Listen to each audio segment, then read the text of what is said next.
Porque Deus é Deus de Abraão, de Isaque e Jacó. Paz seja convosco. Essa passagem, salvo erro, está em São Mateus 22, quando alguns fariseus, tentando testar Jesus, lhe propôs de que uma mulher teria casado com 7 homens e não deixou geração, e portanto queria que na ressurreição qual deles seria o seu marido, sendo que ele não deixou geração. E Jesus, se compadecendo e lançando em rosto a sua infantilidade espiritual, dizendo que eles não conheciam nem as Escrituras e muito menos o poder de Deus, pois que no reino não se dá em casamento. E outra coisa, Deus é Deus de Abraão, de Isaque e de Jacó. Deus é Deus de vivos, não de mortos. O que é ser Deus de vivos? Vivos são aqueles que se relacionam com Deus. E os irmãos percebam que ele falou de 3 gerações aí, Abraão, Isaque e Jacó. Quer dizer, um passou para o outro, um deixou uma experiência, uma influência de relacionamento com Deus para os seus filhos.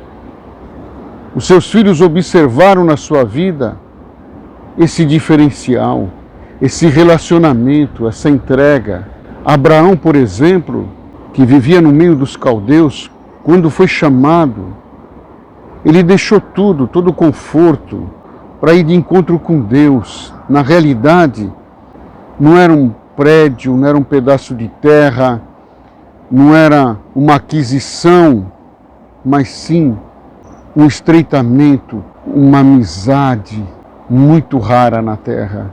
Você pode ser amigo ou companheiro de muitas coisas, mas ser chamado amigo de Deus, príncipe de Deus, é sublime, é inigualável.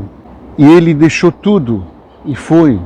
Nós sabemos que ele já era avançado em idade quando Deus fez a promessa de que Sara conceberia.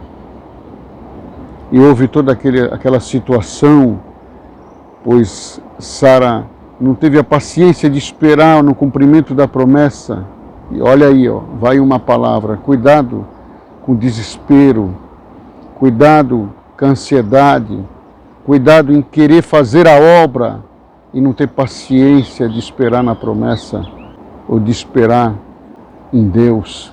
E ela mesmo criou seus próprios inimigos, criou o inimigo do seu povo, quando pediu para Abraão ter com a escrava Agar. Hoje eles são inimigos até o dia de hoje. Mas vamos continuar falando dessas 3 gerações, Abraão, Isaque e Jacó. Em detrimento de tudo, quando Deus lhe pediu esse filho da promessa, o filho da sua velhice, ele também se desprendeu e o ofereceu no altar. Isaque era o sacrifício. Ele viu seu pai levantar o cutelo. Ele viu seu pai o amarrar em cima do altar de holocausto. Ele aprendeu a fidelidade. Ele conheceu junto com seu pai o Deus proverá. Pois naquela hora se manifestou o anjo e mostrou-lhe que o cordeiro já estava preparado e amarrado pelas 4 pontas e que Deus tinha visto a sua fé. Isaque recebeu essa fortaleza, recebeu essa convicção, essa influência gloriosa, esse exemplo de amizade com Deus. E quando ele precisou na sua vida também, naquela história dos poços que ele abria, que o Senhor falava para ele, abre aqui, ele abria e jorrava, e na terra dos outros não jorrava. Ele constatou que é bom ser amigo de Deus, andar com o Senhor, andar em comunhão, na inspiração de Deus, em detrimento dos confortos, em detrimento dos elogios, dos privilégios desse mundo. Muitas vezes deixar tudo para obedecer essa voz interior. Eles não tinham um templo, uma igreja para ir, mas eles tinham um templo e um altar que era o seu coração. Em cada lugar que eles passavam, eles lembravam do benefício de Deus e ali erigiam um altar diante de Deus, rendendo-lhe graça, cultuando-lhe. Não foi diferente com o filho de Isaac, Jacó, que chegou a ponto de lutar com o anjo, em detrimento da própria vida, mas sabia que não valia a pena continuar sem a amizade e a benção de Deus. A benção de Deus é a amizade. A benção de Deus é essa presença que nos invade, que nos alegra, que nos transforma, que nos justifica, que faz brotar uma lágrima no canto dos nossos olhos, ou um glória espontâneo que sai da nossa boca, por sentir a proteção, o cuidado, o abraço invisível de Deus. Às vezes numa conversação santa, pura como essa, ou mesmo no nosso trabalho, aonde nós estivermos, o nosso altar está erigido, o nosso coração está voltado para Deus. É um sacrifício constante, espontâneo. Nada nos satisfaz mais do que essa amizade, do que esse carinho que nós sentimos. É invisível, mas é muito perceptível. Deus nos faz o perceber, Deus nos faz o reconhecer, não nas coisas visíveis, mas nos sentimentos que nos aflora. Mas muitas vezes ele se manifesta em forma das nossas necessidades. Deus me fez saber de fazer esse vídeo para os amigos de Deus, que essa é a verdadeira igreja. Porque tem alguém ainda que insiste que um CNPJ, uma placa, um prédio é o lugar. Não, você é o lugar. Você é o amigo de Deus. É no teu coração que Deus quer tabernacular. É contigo que Ele quer se relacionar. Porque tem aqueles que eles só conseguem aparecer ou falar em Deus na presença dos outros. Ele quer mostrar o seu testemunho, ele quer mostrar o dom que se manifesta nele, a forma que ele se expressa. Ele acha que o jeito que ele articula as palavras, nas suas deprecações, nas suas rezas, nas suas orações coletivas, internece Deus. Ele não sabe que Deus é dos vivos, dos íntimos, dos que, em detrimento de estar num lugar como esse, nós estamos acompanhados aqui das águas, dos cantos dos pássaros, do murmúrio das ondas. Não tem ninguém aqui para nós falarmos, tem um glória aí para dar? Mas nós percebemos o glória no canto dos pássaros, nesse vento que está soprando no nosso rosto, nesse som. Dá para os irmãos perceberem a glória de Deus no vosso silêncio, no trovejar do vosso silêncio, da vossa humildade, da vossa esperança. Eu sei que tu sempre me ouves, eu sei que tu sempre aparece, eu sei que tu nunca me deixou confundido nem envergonhado, nunca me desamparaste, assim como foi com meu pai, Abraão, Isaque e Jacó. Como meu Senhor, o Cristo, tu sempre foi comigo e sempre será.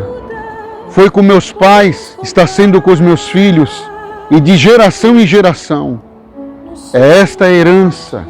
Quantos não pensam em deixar carro, fazenda, e esquecem de que o principal é deixar esse relacionamento, esse exemplo de amizade que você teve com Deus ou tem com Deus. É isso que vai ficar marcado e é isso que vai beneficiar os teus filhos, os filhos dos teus filhos. Porque tudo isso, todo esse amparo que você pretende dar, não é suficiente. Se fosse suficiente, nós não víamos as riquezas desvanecerem de geração para outra geração. O que é hoje já não é amanhã. Mas se você deixar esse nível de relacionamento, esse exemplo de confiança, de fidelidade, e como você andou com Deus e anda com Deus, isso se perpetuará de geração em geração. E você poderá ser chamado da família de Jesus, da família de Davi, que é uma aliança, um pacto eterno. De geração em geração, nós vamos passando essa riqueza, essa glória, de em todos os momentos, tanto da alegria, porque tem aquele que acha que a alegria é para extravasar no álcool, na droga, na lascívia, na malícia. Bem-aventurado aquele que se extravasa no Espírito Santo do Senhor. E nesse você pode se embriagar e se entregar. E é esse o exemplo que eu recebi do meu pai e estou passando para os meus filhos. Estou convidando todos a sentirem essa vida e passar essa riqueza, essa herança eterna. Essa é a verdadeira herança. E seremos reconhecidos no final de tudo como a família, como a eclésia, dos amigos de Deus, dos que andaram com Deus. E Enoque andou com Deus, foi amigo de Deus e Deus o tomou para si. Nós somos teus, Senhor. Nossos filhos são teus.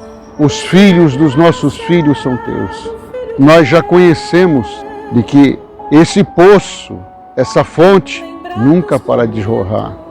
Ela não depende de um lençol, ela não depende de uma preparação humana, ela não depende de um projeto humano, ela é desde a eternidade. E todos aqueles que andaram contigo não ficaram confundidos e nem envergonhados. Foram reconhecidos como príncipes, como suplantadores, como filhos da promessa, vivos, hoje e para sempre. Deus abençoe a todos. Ficam com Deus.